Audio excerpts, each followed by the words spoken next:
কোন ব্যক্তি যদি এমন নিয়ত করে যে আমি এই কালে বিবাহ বন্ধনে আবদ্ধ হব না, আমি পরকালে বিবাহ করব, এই জন্য যদি কোনো ব্যক্তি বিবাহ থেকে বিরত থাকে, তাহলে তার বিরত থাকাটা শরীয়তে জায়েজ আছে কিনা?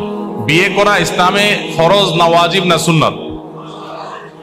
যারা ফরজের সপক্ষে আছেন তারা হাত তোলেন।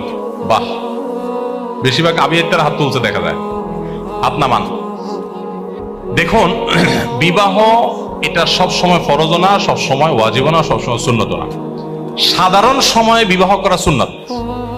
সাধারণ সময় বিবাহ করা কি?